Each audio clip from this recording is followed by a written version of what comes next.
Alright, I'm back again with even more random facts about the 1920s. If you didn't watch part 1, what I do in these videos is talk about short facts or stories that aren't long enough for a video of their own. I always enjoy finding interesting little tidbits during my research for videos, and I've snuck some into videos here and there, but I think it's nice to have them all collected in one place. So here are some more historical trivia you can annoy your friends and family with. Let's get into it.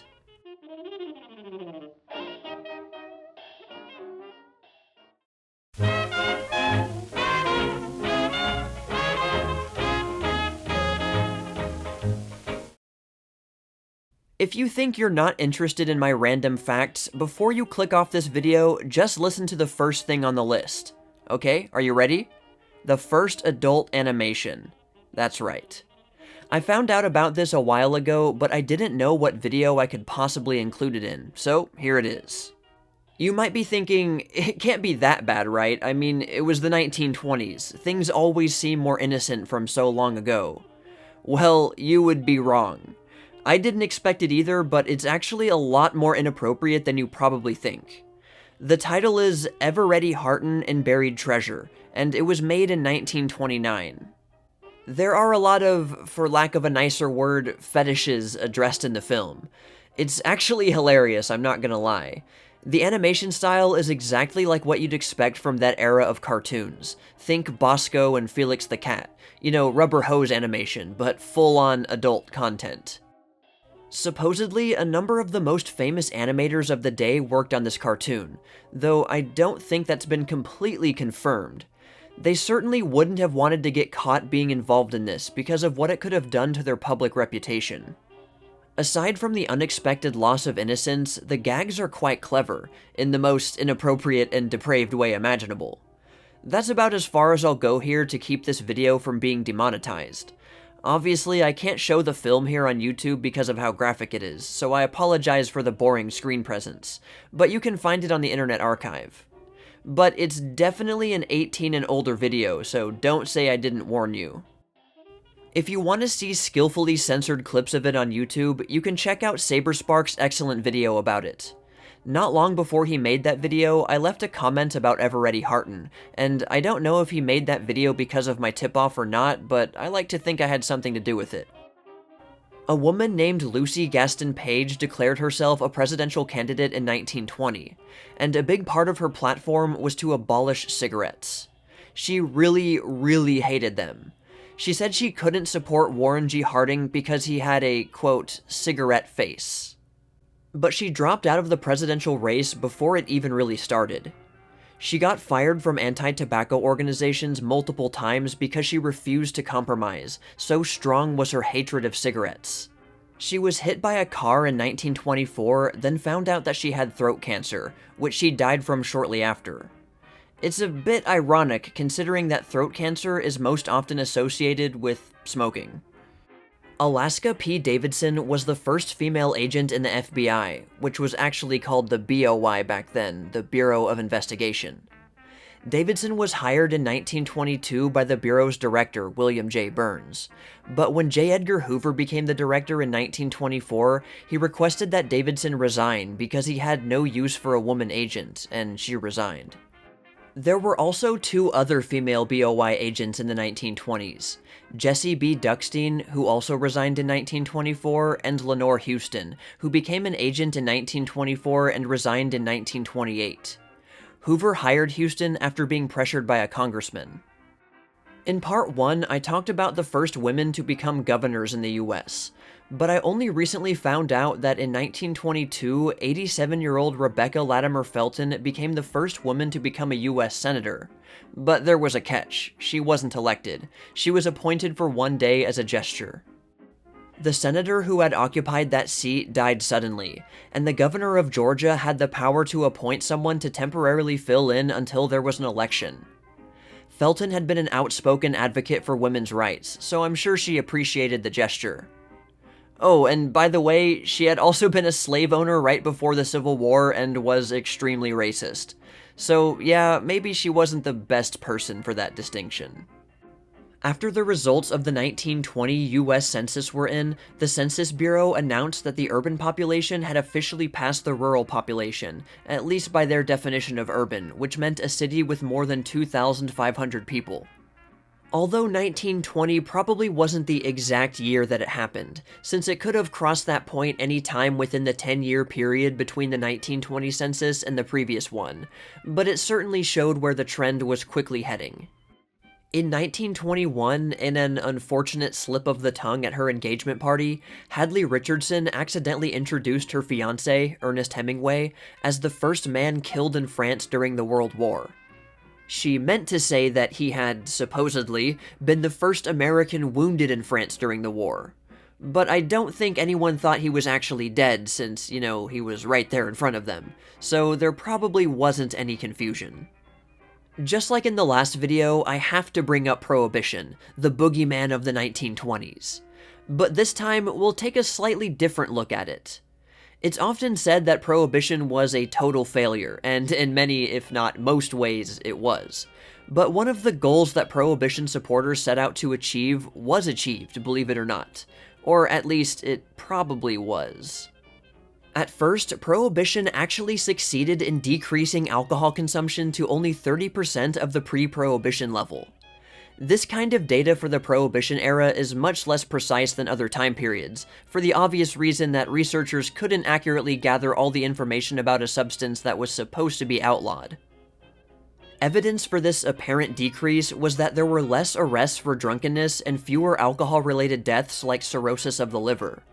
But those figures would increase over the next few years. This initial decrease was due in part to higher costs of illegal booze and its poorer quality at the beginning. So at least at the start of Prohibition, alcohol consumption did seem to go down. But that doesn't necessarily mean Prohibition wasn't a failure overall. I didn't look too deeply into the details, but I'm guessing that it took many people a little while to get up the courage to break the law and get bootleg booze, but when they did do it, the numbers went way up.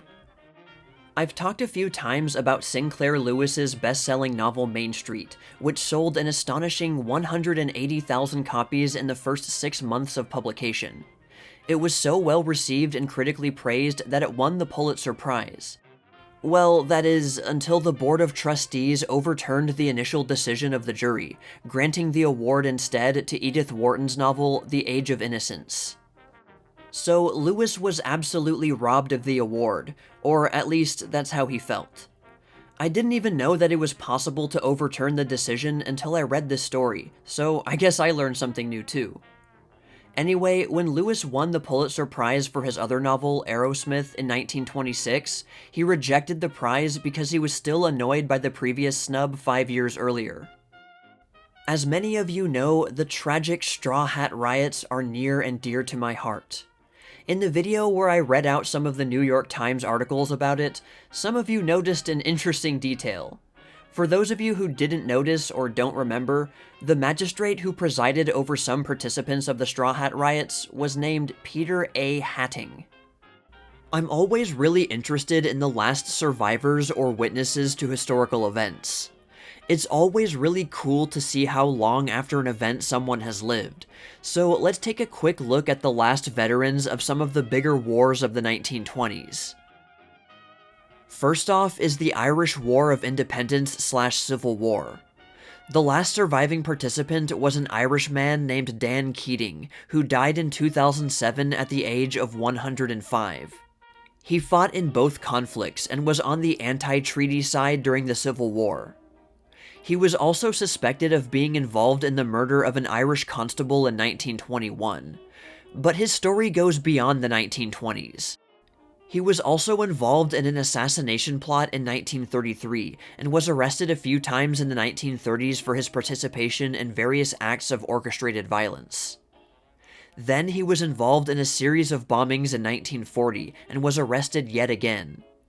I know that's a lot of non-1920s information, but my god, this man had an interesting life. Next is the often forgotten Turkish War of Independence, which lasted from 1919 to 1923. There's 2 people on this list, with one who is a bit more actively involved, it seems. This person, who died in 2008, participated in the recapture of the city of Izmir from Greece in 1922. The other person listed died a bit later in 2012, though there's less information and it just says that they carried ammunition. The last participant in Benito Mussolini's famous March on Rome in 1922 died in 2009, and he was a member of Mussolini's fascists, but there's not much more information about him. Another generally forgotten conflict is the Cristero War, which occurred between 1926 and 1929 in Mexico.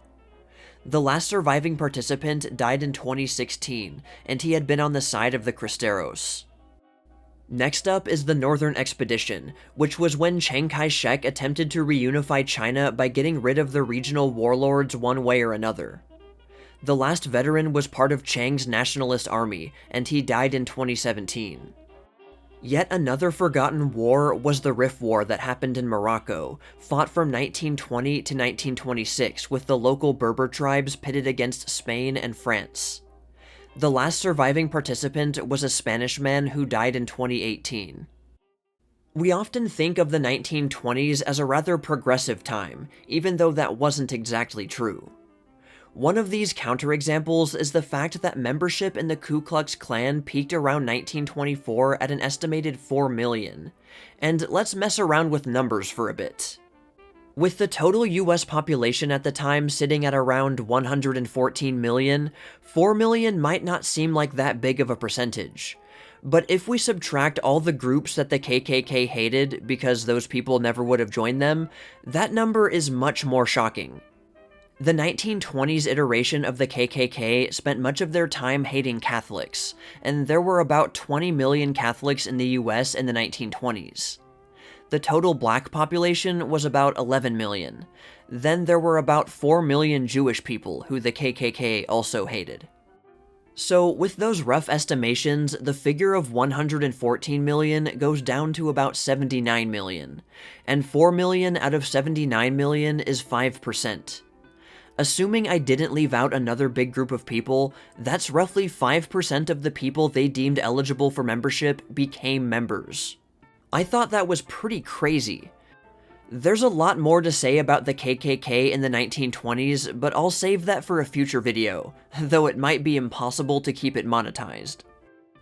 It took me way too long to find out that many Native Americans didn't have citizenship by birthright until 1924 with the passing of the Indian Citizenship Act, and I think a lot of other people would be surprised to hear this too.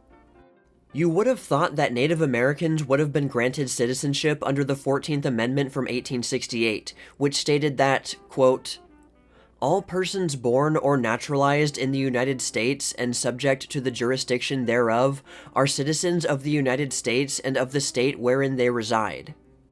Even in the decades before the 1920s, it was argued about whether the 14th Amendment applied to Native Americans due to the massive gray area regarding their exact legal status, sovereignty, and jurisdiction.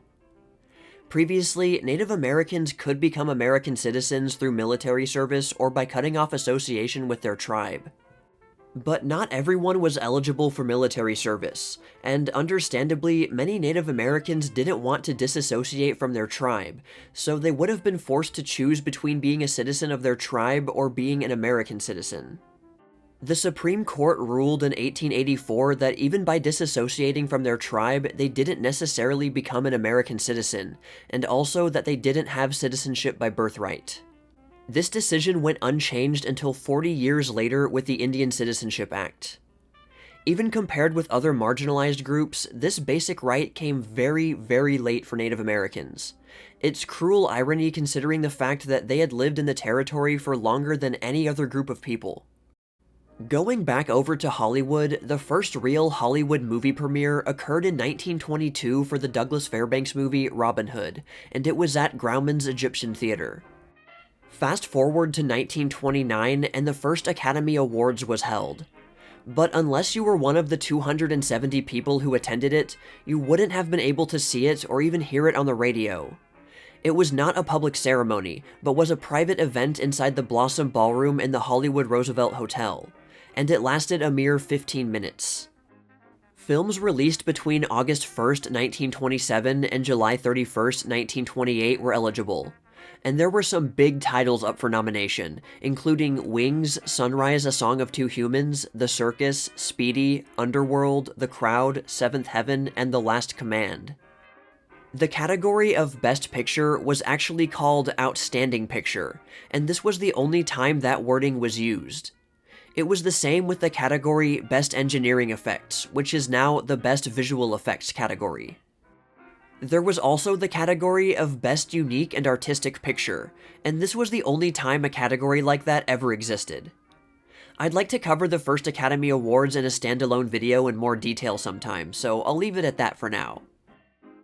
We all know how The Jazz Singer was the movie that kicked off the talkie revolution, though it wasn't really the first talkie.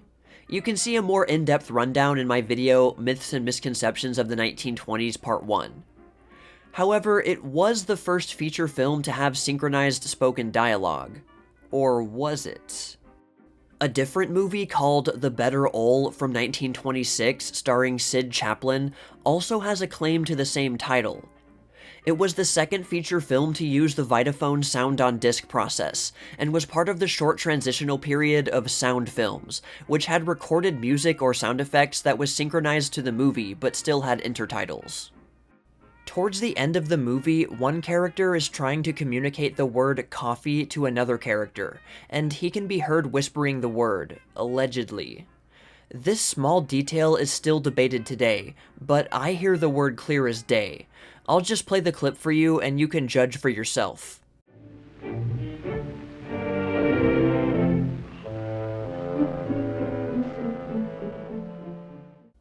So there you have it, more random facts to torture those around you who don't care about history. I already have a few more tucked away for another video, but I don't have enough yet. If you have any random facts that I didn't cover in this video or part 1, let me know in the comments and maybe I can include it in part 3. Well, that's all for now all you sheiks and gals out there, but stay tuned for more tales from the Jazz Age.